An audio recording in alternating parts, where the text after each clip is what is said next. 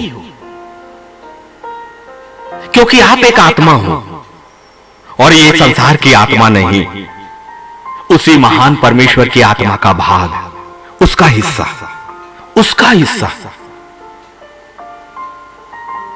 और स्वरूप और समानता देह की ही नहीं थी, स्वरूप और समानता आत्मा की भी है। स्वरूप और समानता केवल देह की ही नहीं थी, परंतु आत्मा की भी है। और शरीर तो मिट्टी है, ये मिट्टी ज्यों का तो इस मिट्टी में चला जाएगा। अच्छा है, अच्छा है। जो संसार का है वो अपवित्र है, जो संसार से है वो अपवित्र है, इसलिए अच्छा है कि वो हम छोड़ दें। लोग अपनी शरीर की मृत्यु की चिंता करते हैं, रोते हैं, बिलखते हैं, लेकिन आत्मिक लोग अपने शरीर की मृत्यु को आनंद का दिन कहेंगे, आनंद का दिन, क्योंकि अब उनके बंधुआई से आजाद होने का दिन था, अब लूसीफर के नियंत्रण से आजाद होने का दिन है। कितनी ताज्जुब सी बात है ना कि आपकी मृत्यु को मैं एक आशीष का दिन कह रहा हूं। बिल्कुल है, क्योंकि इन्हीं बातों ने, सब कुछ खोने की बातों ने हमें उदास करके रखा है, संसार की कल्पनाओं ने हमें उदास करके रखा है, संसार की अभिलाषाओं ने हमें उदास किया है। ये सारी बातें जो मैं कह रहा हूं, यही तो लूसीफर का हथियार है कि इच्छाओं को आपके सामने रखता है, वो इच्छाएं जो आपकी हैं, अपनी कल्पना की, मनुष्य की। और लूसीफर का नियंत्रण न केवल इस संसार तक है, बहुत नीचा हो गया वो, बहुत नीचा। और मेरे यीशु ने उसे और भी नीचा किया। 2 बार मार पड़ी है उसे, 2 बार। एक बार तो महान सिंहासन से वो हटाया गया और पूरी तरह से तिरस्कृत करके वो इस पृथ्वी पर गिराया गया, और दूसरी बात, उसके हाथों से अधिकार यीशु मसीह ने फिर से छीना और उसके फन को कुचल दिया, वो कुचल दिया। 2 बार हारा है वो, 2 बार। और दूसरी बार वो स्थायी रूप से हार गया, स्थायी रूप से, हमेशा के लिए हारा हुआ है। हारा हुआ आपको उदास क्यों कर रहा है? उससे उदास होना है, अनंत काल की झील में उसे जाना है। पीड़ा उसके लिए है, आंसू उसके लिए है, तड़पना उसके लिए है, जलना उसके लिए है, पिघलना उसके लिए है, बंद रहना अनंत काल के लिए उसके लिए है, अंधेरे और गंधक में उसे रहना है, उसकी सांसें उसे घुटना है, आपके और मेरे लिए नहीं है। हमारे लिए आजादी है, आजादी। इसलिए हम उदास तो रहेंगे, केवल कुछ चीजें जो हमारी जिंदगी में थोड़े समय के लिए हो गई, उनकी वजह से वो उदासी हमारी जिंदगी में आ जाए। पहले उसके राज्य और धर्म की खोज करो तो सत्य भी हमें मिल जाएगा, इस संसार की चीजें ही नहीं, सत्य।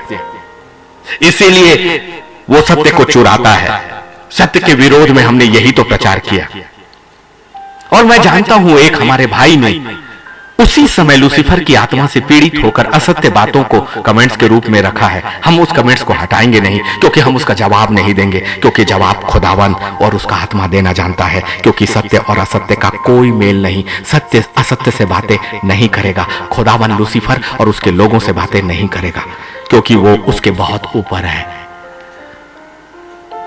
जवाब परमेश्वर और परमेश्वर का सिंहासन देता है जो स्थायी है, और मनुष्य कोई नहीं, उसके सामने कोई नहीं, उसकी तुलना कोई नहीं। मेरे परमेश्वर के सिंहासन के सामने मनुष्य और मनुष्य की बुद्धि कुछ भी नहीं। जो प्रकृति को संपूर्णता के साथ नियंत्रित कर सकता है, उसके सामने मनुष्य कभी नहीं खड़े हो सकते, और आपके सामने भी नहीं।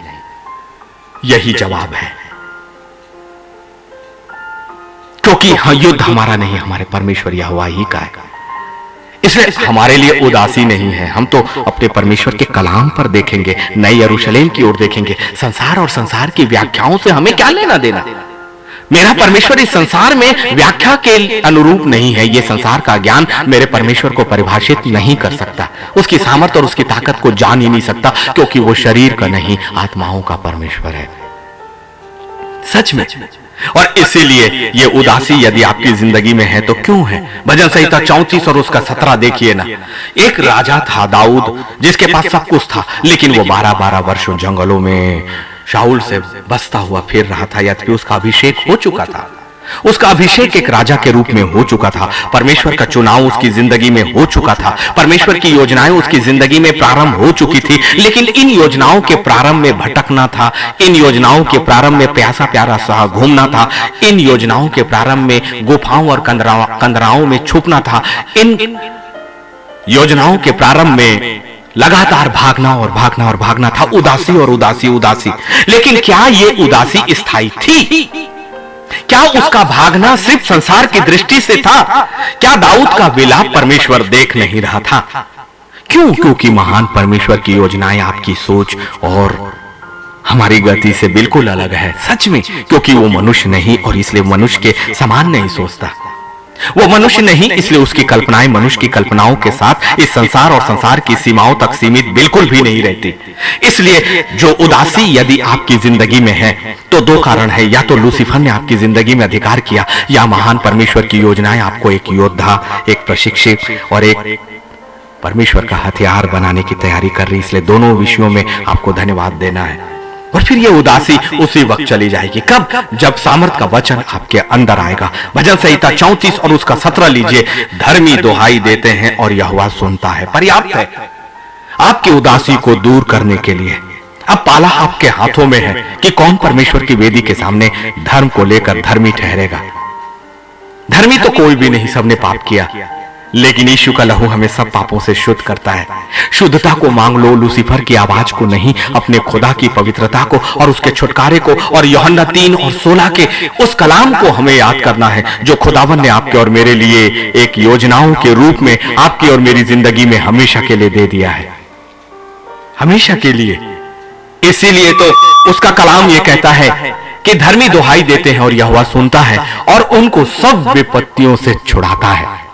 आप यदि आज उदास हैं उन विपत्तियों को देखकर जो आपकी जिंदगी में ऐसे लग रही हैं जैसे वो कभी हटेंगी ही नहीं,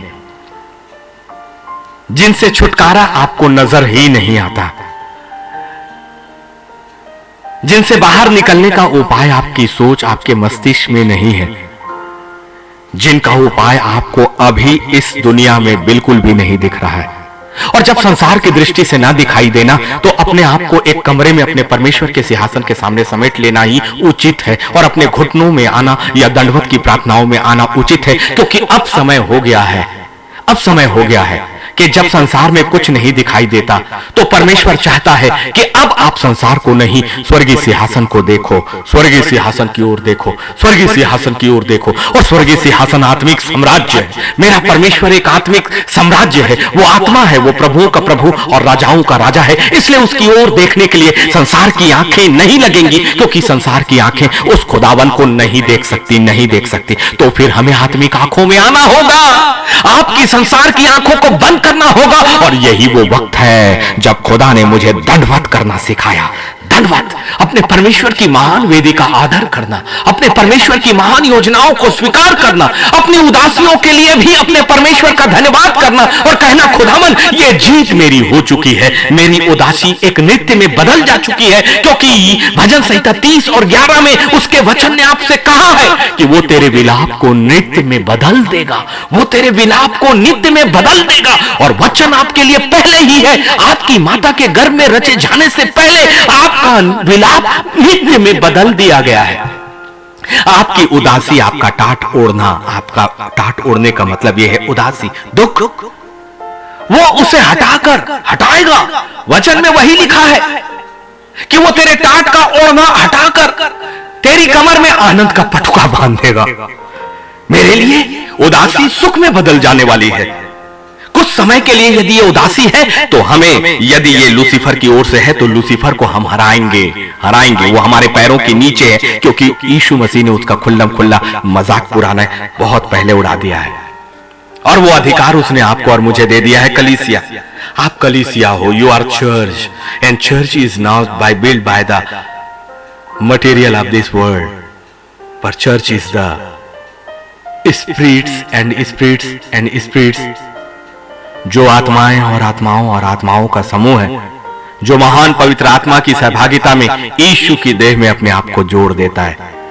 इसलिए यही प्रार्थना है धर्मी ठहरने के लिए। हमारा ये शरीर हमें धर्मी नहीं ठहरा सकता, इसलिए हमें ये शरीर के परिवर्तन को करना ही होगा। भले ये शरीर अभी, जब तक कि आपकी मृत्यु नहीं आती, आपका एक आवरण लोगों को दिखाई देगा, लेकिन खुदा को एक नया शरीर पहले ही दिखने लगता है, जो यीशु के लहू में धोकर श्वेत वस्त्र सातों तुरहियों के बाद नहीं, अभी पहना जा सकता है।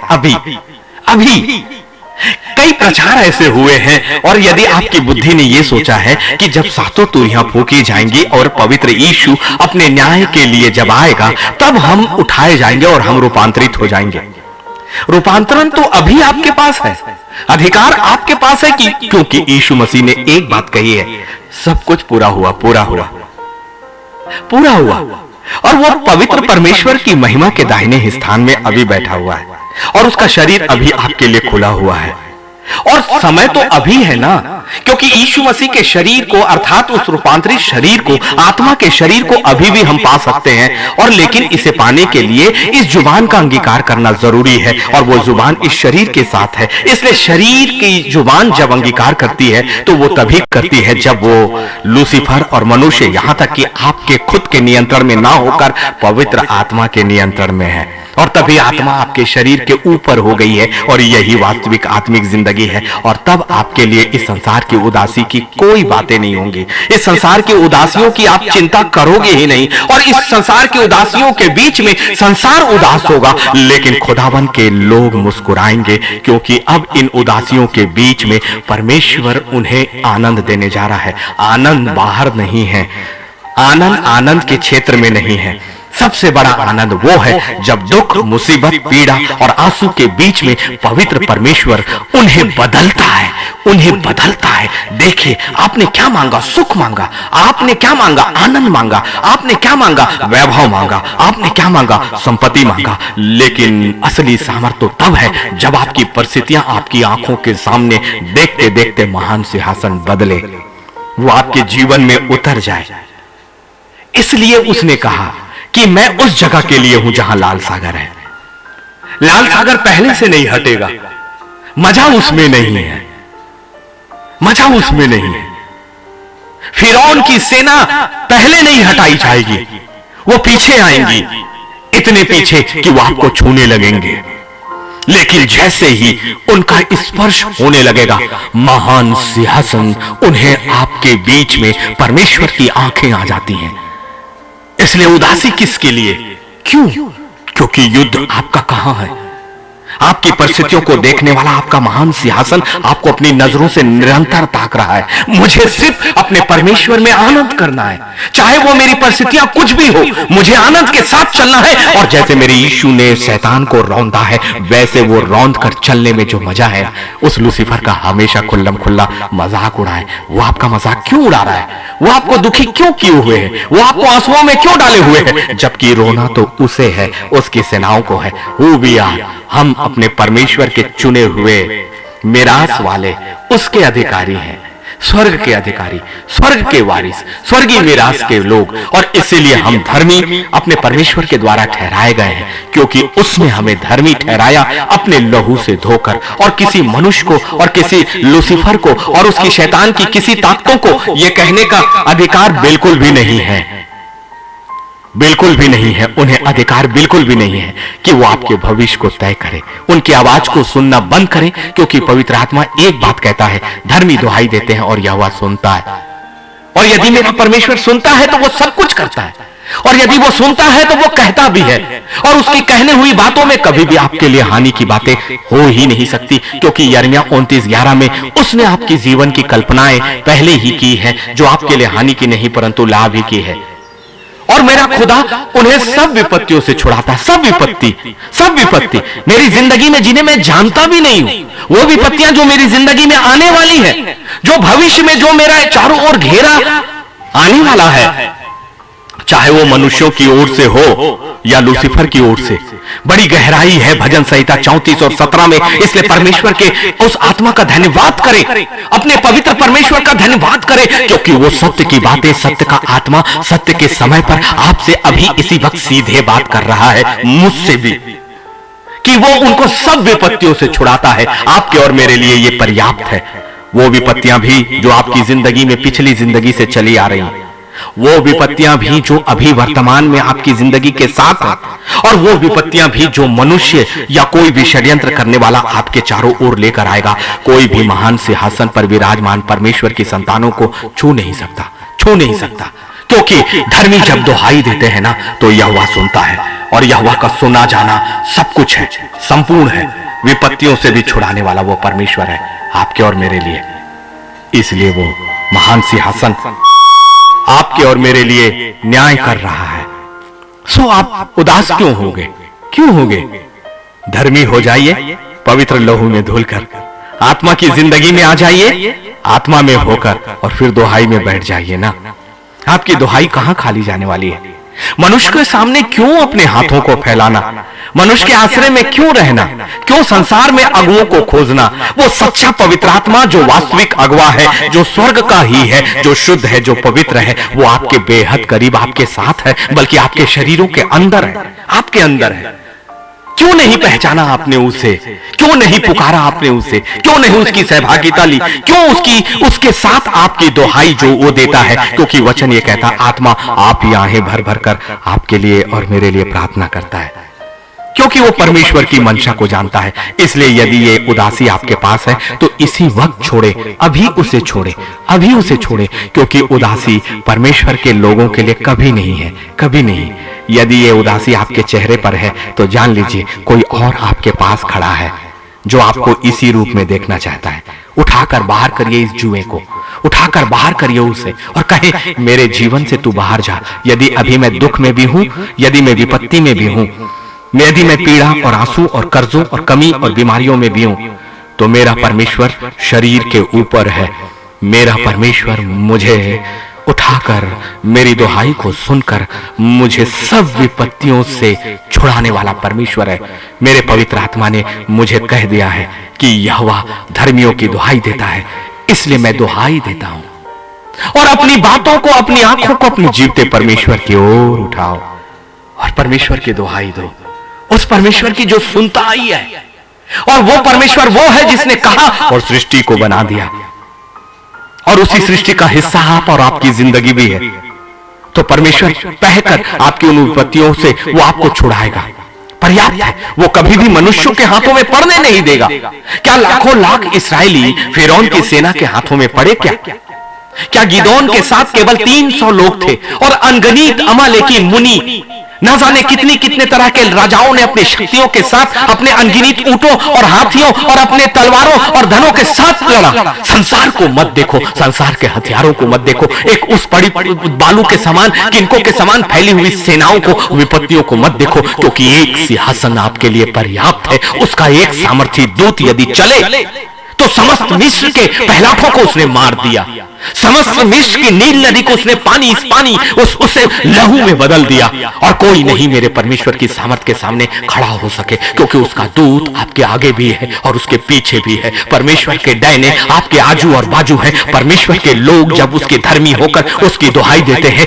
यहोवा सुनता है। उसने आपकी प्रार्थनाएं बहुत पहले सुन ली है, आपकी प्रार्थनाएं पहले सुन ली गई हैं। वो आपको सारी विपत्तियों से छुड़ाने का उपाय कर चुका है। केवल प्रतीक्षा है आपके विश्वास की, आपके अडिग होने की, अपने परमेश्वर के महान सिंहासन की ओर ताकने की। इसलिए ताको वहां जो दुहाई को सुनता है, ताको वहां जो विपत्तियों से आपको छुड़ाता है। इसीलिए भजन संहिता 34 और 17 मेरी जिंदगी के लिए आज अपने आप को लपेट लेने के लिए पर्याप्त है। इसी वचन को मैं खा लूं और इसी वचन की सुरक्षा अपनी जिंदगी के चारों ओर ले लूं, और फिर देखते हैं कौन हमारे शरीर, हमारे भविष्य, हमारी आत्मा के स्थान को चुरा पाएगा।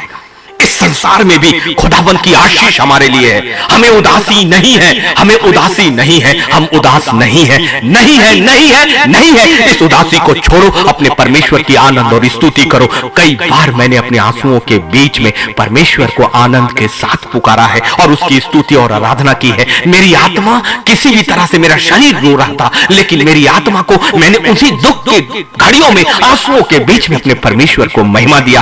क्यों? क्योंकि वो दुहाई थी, वो दुहाई थी, वो दुहाई थी। और अभी भी खुदावन आपकी दुहाई पर अपनी टकटकी लगाकर देख रहा है। आपकी दुहाई कहां खाली जा रही है? दो ना दुहाई अपने परमेश्वर की, अपने उदासी के लिए दो ना दुहाई अपने परमेश्वर की, दो ना अन्याय के लिए दुहाई अपने परमेश्वर की, दो ना मनुष्यों के घेरे के लिए अपने परमेश्वर की दुहाई, दुहाई और दुहाई और दुहाई। महान सिंहासन पर विश्वास के साथ की गई प्रार्थनाएं कभी भी खाली नहीं जा रही है। खुदा के लोगों, वो आपको विपत्तियों से ही नहीं, सब विपत्तियों से छुड़ाता है, छुड़ाता है, क्योंकि वो है सो है। उसने कहा मैं जो हूं सो हूं। मेरा परमेश्वर पास्ट नहीं है, मेरा परमेश्वर भूत नहीं है, मेरा परमेश्वर वर्तमान भी नहीं है, मेरा परमेश्वर भविष्य भी नहीं है। वो जो है सो है। वो इस संसार की सीमाओं में नहीं है, इस संसार की समय उसे बांध नहीं सकते, इसलिए उसकी योजनाओं को भी नहीं बांध सकते। आपकी उत्पत्ति से पहले महान परमेश्वर ने आपकी सब विपत्तियों से छुड़ाने का उपाय आपके लिए कर रहा है। यदि आपका मन टूटा है और इसलिए आपकी जिंदगी में उदासी है, तो कहीं मत जाओ। यदि सच में आपका मन टूटा है, तो यह परमेश्वर को आपके नजदीक लेकर आता है। आपने सोचा कि मेरा मन टूट गया, और टूटे हुए लोगों से लोग भी अपना किनारा कर लेते हैं, तब आप और टूटते हो। लोग आपकी सहायता नहीं, आपकी हंसी उड़ाते हैं। लोग आपकी कमियों को आपके सामने रखते हैं, लोग आप पर दोष लगाते हैं। फिर आपकी आत्मा रोती है कि प्रभु मैं चाहता तो हूं, लेकिन ये परिस्थितियां मेरे अनुकूल कहां आ रही हैं। जैसा मैं सोचता हूं वैसी परिस्थितियां मेरी जिंदगी के साथ नहीं आ रही है। विश्वास के साथ ठहरे रहना, क्योंकि परमेश्वर का न्याय शीघ्र आने वाला है और परमेश्वर की आंखें आपको पहले से ही देखते आ रही हैं। बिना बोले परमेश्वर आपको समझता है, क्योंकि आप उसके ही तो अंश हो। और आत्मा अपनी आत्मा को समझेगा, वो आत्मा आत्माओं को समझता है। संसार के लोग शरीर में हैं, शरीर की अभिलाषाओं में, इसलिए कभी वो आपकी आत्मा की पीड़ा को नहीं समझेंगे, क्योंकि उनका स्वरूप ही संसार का है। इसलिए ऐसी जगह पे जाने से अच्छा है कि अपने परमेश्वर के सामने आओ। टूटा हुआ मन उसके लिए योग्य बलिदान है, ये वचन ने कहा ना। इसलिए जब आप टूटो और उदास हो, तो अपने परमेश्वर की वेदी के सामने आओ, अपनी वेदी के साथ सहभागिता को बढ़ा दो। मनुष्य की सहभागिता सब कुछ व्यर्थ कर देगी। मनुष्य का आसरा आपके लिए व्यर्थ है, ये मैं नहीं, खुदावन का वचन और उसका कलाम आपसे कहता है कि मनुष्य का आसरा व्यर्थ है। और जिसका आसरा व्यर्थ है और जो वचन सत्य है, तो सत्य की पीछा करे, सत्य को पीछा करो, सत्य को पीछा करो, सत्य को पथ पीछा करो। भजन संहिता 34 और उसका 18 भी इसने मुझे अंदर तक भर दिया। धन्यवाद प्रभु का इसके लिए जो उसने अपने वचन से हमें भरा है। यहोवा टूटे मन वालों के समीप रहता है। जब मैं टूटा था और लोगों ने जब मुझे छोड़ा, इस वचन के अनुसार मैं नहीं जानता था, लेकिन मेरा खुदा मेरे समीप था, क्योंकि उसका वचन कभी खाली नहीं हुआ। इसलिए यदि आप टूटे हो, आप यदि इस वक्त उदास हो, तो जान लो इस वक्त परमेश्वर आपके समीप है, क्योंकि वो अपने वचन से कभी नहीं पलटता, कभी नहीं पलटता, कभी नहीं पलटता। भजन संहिता 34:18 आज ही उसके सामने रखो। प्रभु मैं टूट गया हूं और तेरे वचन के अनुसार तू टूटे वाले मन के समीप रहता है। इसलिए प्रभु तू मेरे समीप है, क्योंकि तेरा वचन हमेशा से सच्चा है। वो जो है सो है। इसलिए यदि मेरा मन टूटा, आप उदास, आप पीड़ा हो, तो खुश हो जाओ, क्योंकि ऐसे ही वक्त में वो परमेश्वर सिंहासन को छोड़कर आपके समीप रहता है, आपके साथ रखता है। वो आपको छोड़कर नहीं जाएगा, क्योंकि वचन ने ये नहीं कहा कि वो समीप आया और लौट गया। वचन ये कह रहा है, प्रभु ये कह रहा है, महान सिंहासन ये कह रहा है, यहोवा मैं खुद टूटे मन वालों के समीप रहता है, रहता है। वो छोड़कर नहीं जाएगा आपको। इसीलिए तो वो उसने भजन संहिता 34 और 17 में कह दिया कि सब विपत्तियों से तुझे छुड़ाता है। क्यों? क्योंकि एक के बाद एक विपत्तियां आएंगी, इसलिए वो बार बार नहीं, वो अपने वचन के अनुसार खुद आपके पास आकर आपके समीप रहता है। इसीलिए तो उसने कहा कि तुम्हारी देह पवित्र आत्मा का मंदिर है और जो तुम में है वो उनसे अधिक है जो संसार से है। वाह, यही तो भेद है। उस जगह को यहां से जोड़ा है ना उसने, वो समीप रहता है। आपको पता नहीं कि जब आपका मन टूटा, आप उदास हो, तो वो परमेश्वर आपके साथ निवास करने के लिए आ गया स्थायी रूप से, ताकि सब विपत्तियां आने वाले समय में भी जो विपत्तियां आए उससे छुड़ाता चला जाएगा। परमेश्वर का दाहिना हाथ आपके ऊपर आ चुका है। परमेश्वर की वेदी की सामर्थ आपको घेर चुकी है। अय्यूब को जो बाड़ा उसने दिया था, वो बाड़ा उसने आपकी जिंदगी के चारों ओर बांध कर रख दिया है। विश्वास करें, क्योंकि आत्मिक जिंदगी और मसीही जिंदगी एक विश्वास की है, और ये विश्वास वचन पर है, और वचन ही खुदा है, और खुदा ही सब कुछ है, और वही आदि और अल्फा और ओमेगा है जो हमारे लिए संपूर्णता के साथ पूरा होता है। इसलिए आत्मिक बातों को समझिए, आत्मिक जिंदगी को समझिए। आत्मा के साथ चलना कुछ और है, कुछ और है, कुछ और है, कुछ और है। आत्मा के साथ चलने वाले लोग संसार को नहीं देखते, संसार की परिस्थितियों को नहीं देखते, अपने घुटनों के साथ अपने परमेश्वर के साथ सहभागिता बनाकर रखते हैं। क्योंकि जब उनका मन टूटा था, वो परमेश्वर उनके समीप था, और उस समय से वो परमेश्वर उनके समीप है, मेरे समीप है, आपके समीप है। तो फिर ये उदासी क्यों? ये उदासी क्यों? क्योंकि वो तो कहता है वो पीछे हुओं का उद्धार करता है। और उद्धार का मतलब क्या है पता आपको? उद्धार का मतलब यह है कि आपकी आत्मा को नए यरूशलेम में स्थान देना। इस संसार में वो आपके टूटे मन वालों के समीप आ गया, और उस सारी विपत्तियां जो इस संसार में है उसे दूर कर दिया, और इसके साथ केवल इस संसार में नहीं, आपको एक एक्स्ट्रा और इनफाइनाइट चीजें, हमेशा की स्थायी चीजें भी मिल रही हैं। इसलिए तो नए यरूशलेम का प्रचार ये पेश करता है महान पवित्र परमेश्वर के द्वारा। यह हमारे लिए संभव कैसे कि हर दिन हम नए विषयों को पवित्र आत्मा से और नए यरूशलेम से जोड़ पाएं? ये मेरी बुद्धि में संभव बिल्कुल भी नहीं। और आज भजन संहिता 34 और 17, 34 और उसका 18, मैंने जिंदगी में इतनी गहराइयों का भेद कभी भी इस कलाम में नहीं पाया था। लेकिन सैल्यूट करता हूं उस खुदावन को जो हमें अपनी सहभागिता में लेकर चल रहा है, क्योंकि हमने प्रार्थनाएं भी तो यहीं से शुरुआत करी कि प्रभु ये समय तू हमारे साथ इसी जगह पर हमारे साथ आकर हमसे बातें कर कर अपनी सहभागिता कर, तो वो दे रहा है। प्रार्थनाएं खाली कहां जाती? आप उदास क्यों हो? आप उदास क्यों हो? क्योंकि वो परमेश्वर आपके समीप है, और वो पीछे हुओं का उद्धार करता है। आपका उद्धार हो चुका नए यरूशलेम में भी। यदि नहीं ना, तो व्यवस्था विवरण 31 और 8 का वादा ले लियो। आपको लगता है ये मूसा के समय की बातें हैं? नहीं, परमेश्वर अल्फा और ओमेगा है खुदा के लोगों। वचन स्थायी है, हमेशा एक जैसा। इसलिए उसने कह दिया मैं जो हूं सो हूं। तो आप उदास क्यों हो? वो जो है सो है, और वो अभी आपके निकट है। यदि आप उदास हो तो वो आपके निकट है। यदि आप पीड़ा में हो तो वो आपके निकट है। यदि आप आंसुओं में हो तो अपने वचन के अनुसार वो आपके समीप रहने के लिए आ गया है। खोल दीजिए ना अपने आप को, और अपनी परिस्थितियों में उसे आमंत्रित करिए, क्योंकि वो सारी विपत्तियों से आपको छुड़ाने वाला है। उसने आपको छोड़ा कहां? व्यवस्था विवरण 31 और 8, और तेरे आगे आगे चलने वाला यहोवा, तेरे आगे आगे चलने वाला। मेरी जिंदगी में मुझे नहीं पता, मेरी परिस्थितियों में मुझे नहीं पता, जिन परिस्थितियों में मनुष्य मुझे डालता है वो मुझे नहीं पता। आने वाले समय में कौन मेरे विरोध में क्या षड्यंत्र कर रहा है मुझे नहीं पता। मेरे शरीर के लिए शैतान ने कौन सी बीमारियों को रखा, कौन से हमलों को रखा, मेरी मृत्यु के लिए उसने कौन सी योजनाएं बनाई, मेरी सेवकाई को तोड़ने के लिए उसने कौन सी योजनाएं बनाई, मुझे बदनाम करने के लिए कौन सी योजनाएं बनाई। मुझे से मतलब आपसे है, हम सभी से, हमारी आत्माओं से। क्योंकि परमेश्वर ने दो आत्माओं में भेद कहां किया है? बिल्कुल भी नहीं। इसलिए जो इस्राएल का परमेश्वर है वो इस्राएल अभी हमें बना चुका है। हम उसकी इस्राएल हैं। कौन? जो उस पर विश्वास करते हैं। इसलिए वो कहता है तेरे आगे आगे चलने वाला यहोवा है। यहोवा है, मेरे आगे कोई नहीं, मेरे आगे सीधे यहोवा चलता है, क्योंकि वो अपने वचन पर स्थिर है। वह तेरे संग रहेगा। देखिए मैंने कहा ना, वह तेरे संग रहेगा। यहोवा टूटे मन वालों के समीप रहता है, और यही बातें व्यवस्था विवरण में भी है, वो तेरे संग रहेगा।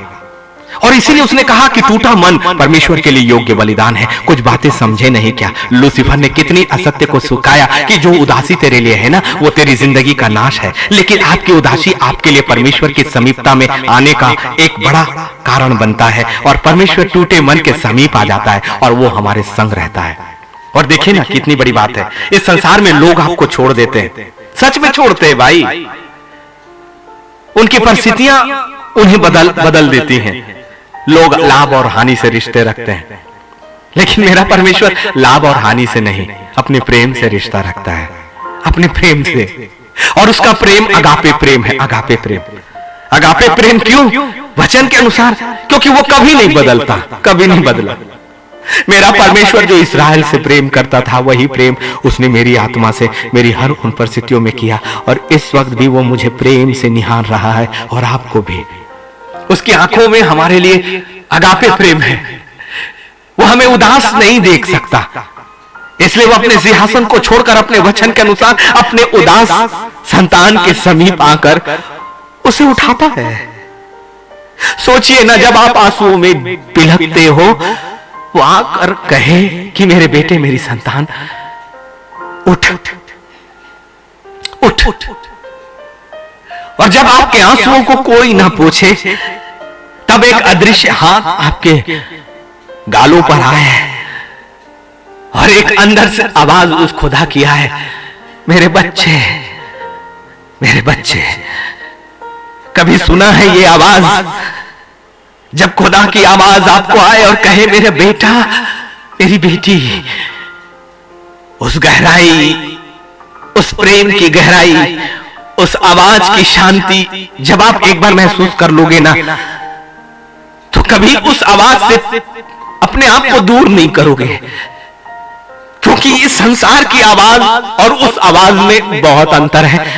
क्योंकि ये संसार की आवाज और वो आत्मा, आत्मिक साम्राज्य की आवाज, संसार बाहर से आवाज देता है, खुदा अंदर से आवाज देता है, और अंदर में आत्मा है, इसलिए आत्मा की बातें आत्मा करता है। इसलिए उदासी हमारे लिए नहीं है। वो कहता है मेरे बच्चे, मेरे बेटे, जिस वक्त तूने मेरी दुहाई दी, मैं उन्हें सुन चुका था। मैं देख रहा था कि मेरा बेटा मुझसे, मेरी बेटी मुझसे कितना प्यार करते हैं, कितना मुझ पर विश्वास करते हैं, कितना वो बिलखते हैं ताकि मैं उनके बीच में उतर आऊं। ये बिलखना संसार के सामने नहीं होना चाहिए, ये बिलखना हार कर नहीं होना चाहिए, ये बिलखना, ये आंसू लोगों के सामने नहीं होना चाहिए। सिंहासन को खोलने दो, क्योंकि वो सिंहासन आपके लिए खुलता है जब आप दुहाई देते हो। यरूशलेम के 12 फाटक खोलकर महान परमेश्वर उतरता है। जैसे वो सीने पर्वत पर उतरता था, वैसे वो आपके शरीरों के बीच में सहभागिता करने के लिए आपकी परिस्थितियों के बीच में उतरता है, क्योंकि उसने कह दिया कि मैं तुझे कभी धोखा नहीं दूंगा। व्यवस्था विवरण 31 और 8, तेरा आगे आगे चलने वाला यहोवा, वो तेरे संग रहेगा। मेरे संग मेरा परमेश्वर, मेरे संग मेरा परमेश्वर, मेरे संग मेरा यहोवा, मेरा अदोनाई, मेरा उद्धार करता, मेरा छुड़ाने वाला, मेरा सेनाओं का पवित्र परमेश्वर, मेरा चंगा करने वाला। सब कुछ उसके एक ही वचन में संपूर्णता है, इसलिए मैं संपूर्णता का पीछा करूंगा अपनी जिंदगी में। मुझे नहीं चाहिए इस संसार की जिंदगी, मुझे नहीं चाहिए इस संसार के साथ, मुझे नहीं चाहिए, क्योंकि ये सब अस्थाई और अस्थाई और अस्थाई है। एक ऐसा व्यक्ति जो 3-3 बार मौत से निकला है, जो 3-3 हार्ट अटैक को निकल कर अब सच्चाई को जान गया है, जिसने रुपये, पैसे, पद, प्रतिष्ठा, सम्मान सब कुछ पाया, लेकिन सब कुछ पाने के बाद अपने पवित्र परमेश्वर की संगति को ही सबसे स्थायी, सबसे अच्छा, सबसे बड़ा, सबसे उपाय का पाया है। ये प्रचार बार बार नहीं होगा, अभी अभी अवसर है। अपने आप को तैयार करो, अपनी उदासी को दूर करो। खुदा ने मेरी उदासी को आनंद में बदल दिया, और बहुत से परिवर्तन, ना सिर्फ मेरे संसार की जिंदगी में, ना सिर्फ आपके संसार की जिंदगी में, परंतु आत्माओं की जिंदगी में एक बड़ा परिवर्तन। आपका ये शरीर बदलकर आत्मिक शरीर का। इसलिए उदासी नहीं, क्योंकि स्वर्ग में कोई आंसू और पीड़ा नहीं है। व्यवस्था विवरण 31 और 8 लीजिए, वो तुझे धोखा, ना तो तुझे धोखा देगा, ना और ना तुझे छोड़ देगा, इसलिए मत डर और तेरा मन कच्चा ना हो। और क्या चाहिए, और क्या चाहिए? एक महान परमेश्वर जिसने कहा और समस्त सृष्टि बनी, वो कहता है वो मुझे धोखा नहीं देगा, वो मुझे धोखा नहीं देगा, वो मुझे छोड़ेगा नहीं। इसलिए वो कहता है मत डर। तो फिर मैं उदास क्यों हूं? क्योंकि मैं अपने परमेश्वर के सामने हूं। वो मेरे संग रहने के लिए उतर गया। अभी मैं उसके सिंहासन के सामने नहीं जा सकता, अभी मैं नहीं जा सकता, क्योंकि सातों तुरियां अभी फूकी नहीं है। परमेश्वर का वचन और प्रकाशित वाक्य के अनुसार जो उसका न्याय होना है, उसके बाद हम नए यरूशलेम में जाएगा। लेकिन कितनी बड़ी सहभागिता और कितना बड़ा अनुग्रह कि वो परमेश्वर वैसे ही जैसे अदन की वाटिका में वो प्रेम से उतरता था, उसका प्रेम अगापे प्रेम कभी नहीं बदला। इसलिए वो कहता है, जब तुम उदास हो जाओगे, जब तुम निराश हो जाओगे, जब तुम पीड़ा में उतर जाओगे, टूटे मन के समीप मैं रहूंगा, मैं तेरे संग रहूंगा, मैं तुझे धोखा नहीं दूंगा, मैं तुझे कभी नहीं छोड़ूंगा। इसलिए मत डर और तेरा मन कच्चा ना हो। तो मैं उदास क्यों हो जाऊं? आप उदास क्यों हो जाओ? आप उदास क्यों हो जाओ? आपका मन कच्चा क्यों करते हो? अपने परमेश्वर की सामर्थ को तो पहचान जाओ, क्योंकि जो आपके समीप आया है वो इस संसार का नहीं है, वो प्रभुओं का प्रभु और राजाओं का राजा है, जिसने आपकी परिस्थितियों को देखा है, जो आपको जानता है उस समय से, जब से आपकी उत्पत्ति ही नहीं, वो उत्पत्ति आपके माता के गर्भ से नहीं, परंतु उसके पहले से, क्योंकि आप उसके विचारों में उसकी आत्मा का अंश थे। इसलिए आपको उसने धन्य कहा है, वचन ने आपको धन्य कहा है, पवित्र आत्मा आपको धन्य कहा है। कौन? किसे? जो शोक करते हैं, जो उदास होते हैं। इसलिए ये उदासी क्यों? मत्ती 5 और 4, मत्ती 5 और 4, मैथ्यू चैप्टर 5 वर्स 4, धन्य है वे जो शोक करते हैं, क्योंकि वो शांति पाएंगे। This is the promise for this life also and the life for ever also. इस संसार की जिंदगी के लिए भी और अनंत काल की जिंदगी के लिए भी। अनंत काल की जिंदगी की भी तैयारी हमारे लिए है, इस जिंदगी की आशीष भी आपके लिए है। आपकी उदासी इसी वक्त छोड़े, अपने परमेश्वर के तेज में अभी हमें चमकना है, अभी से चमकना है, क्योंकि परमेश्वर आपके बीच में है। इसीलिए पहला पत्रस 5 और 7 कहता है, आप उदास क्यों हो?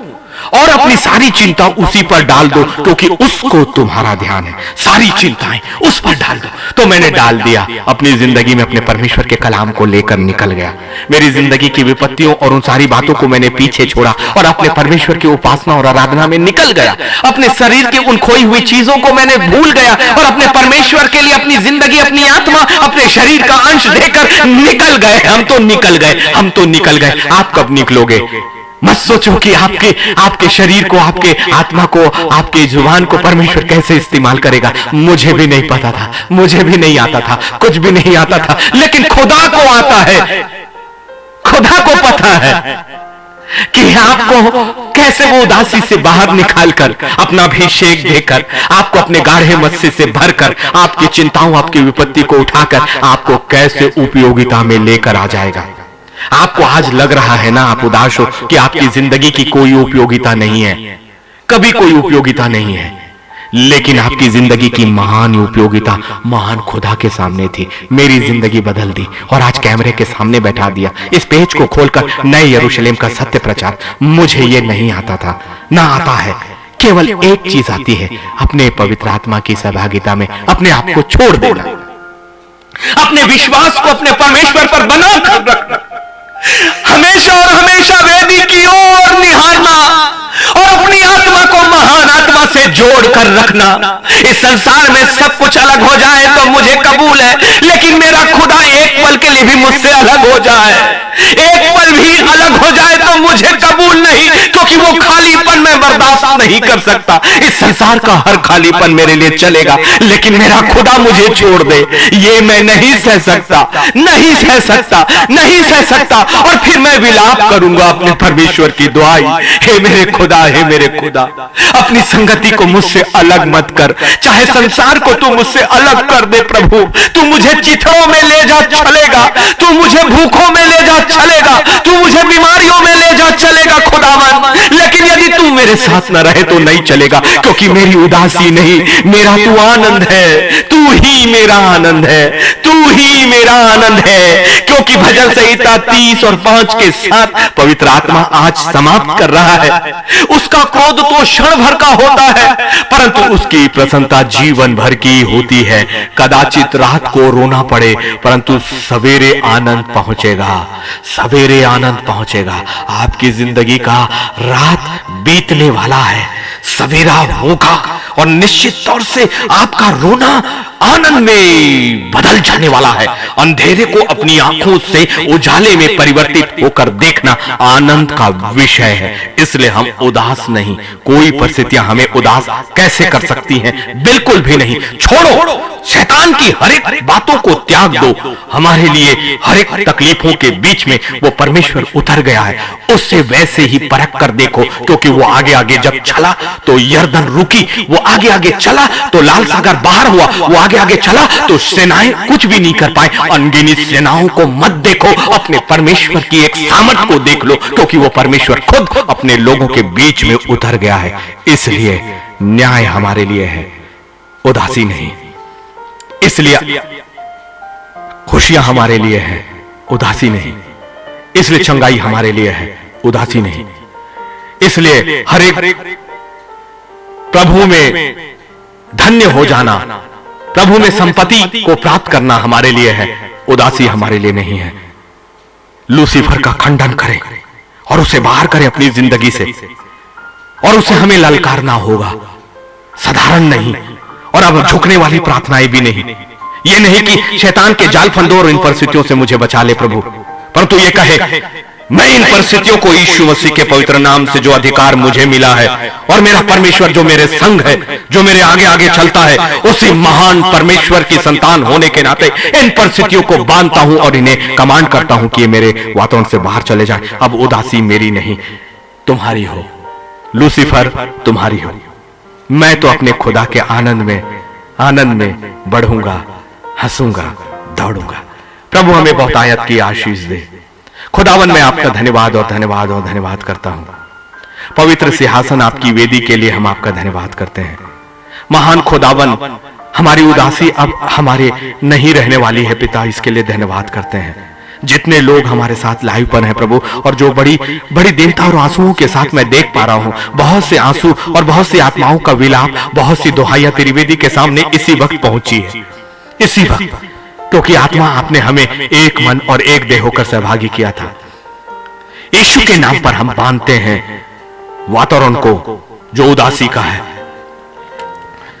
अपने आप को आजाद घोषित करते हैं यीशु मसीह के नाम पर, क्योंकि अब हमारे लिए आनंद का समय आ गया है, फूलने और फलने का, उन बातों को पाने का जो हमने अपनी जिंदगी में खोया है। अब उदासी हमारे लिए नहीं है। ये उदासी क्यों नहीं रहेगी, है भी नहीं, और हम इन्हें कुचलते हैं। लूसीफर तू हट जा हमारे सामने से, हटो, पूरी तरह से हटो। तुम्हारी योजनाएं हमारे लिए नहीं है।